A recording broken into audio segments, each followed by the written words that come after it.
Hello!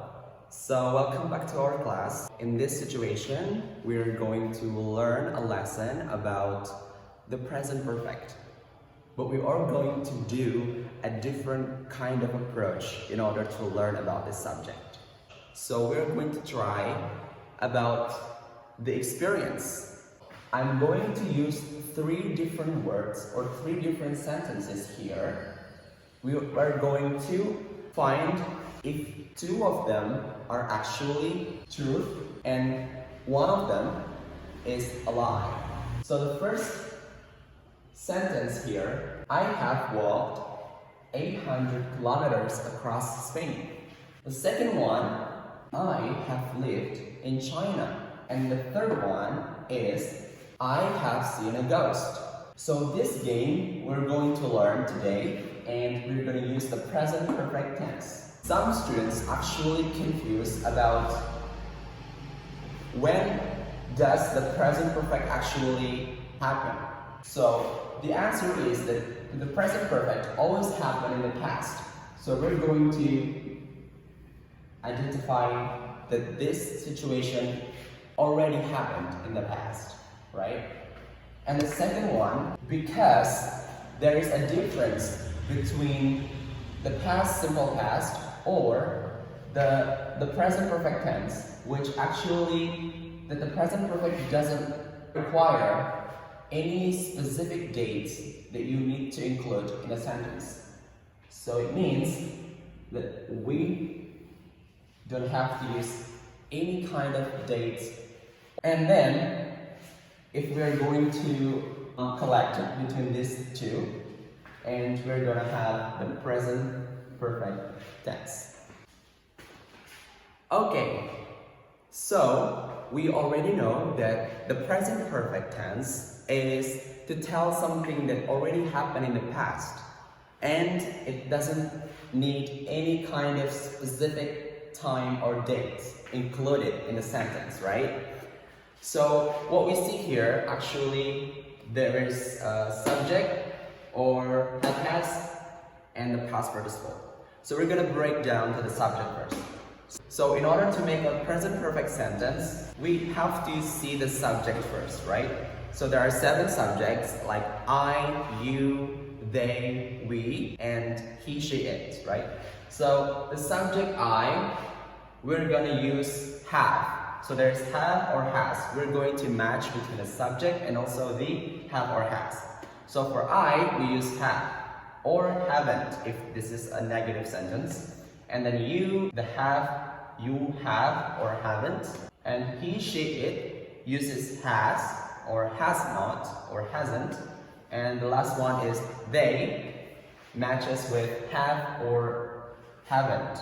The last thing is about this one, the past participle. So the past participle is actually the verb 3. Right? So in English, you will understand that there are 3 different verbs, right? There's verb 1, verb 2, and then verb 3. Play is the verb 1, and if we want to use it for the past participle of the verb 3, meaning that you only need to add the END. And also the same thing with travel, become traveled, walk, become walked. And then the second one is the irregular. The irregular verbs is actually not using the same pattern like this one, right? We see here the word eaten coming from the word eat, right? And then second verb or the past form is ate, and then the third or the past participle is eaten. The same thing with drunk, right? So the first verb is drink, and you change to the past form is drank, and the third form is drunk. And the same thing with done.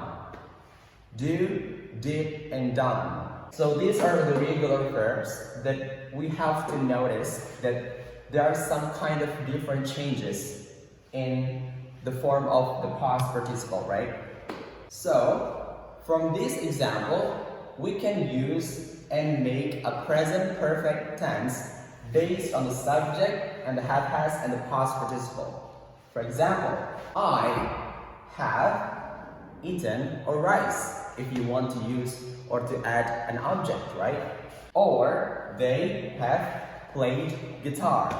Those are the example of the present perfect tense. Now we're going to move to the 3 examples here. We're going to break down if there's actually 1 lie and 2 truths. So the first one, I have walked 300 kilometers across Spain. Do you think it's true or false? So in this sentence, you have to use the subject and then have or has, and then the verb 3 or the past participle, right? So I have walked 800 kilometers across Spain is actually a lie because I've never done that before. And then the second one is I have lived in China. So again, this actually refers to the regular form of live. In 2017, I had an experience living in Guangzhou city in China. So this actually true, right? And this one is actually a lie. And the third sentence is I have seen a ghost. We use the regular form, see becomes singing for the third or the past participle form. So I already had seen a ghost in my life. So this is actually true. Now you know how to make a present perfect sentence. So this is actually the causative or the additional sentence. It's up to you if you want to add an additional sentence or you just want to stop until here.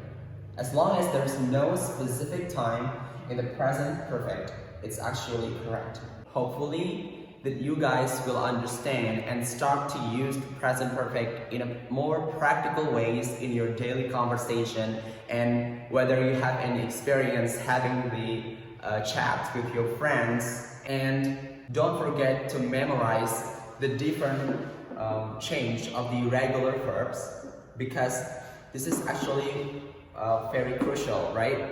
Sometimes we need to memorize before we really do understand what is the form of the verb 3 and the verb 2 and so on. So thank you so much for coming to my class, and hopefully we can meet in the next meeting or schedule. Bye!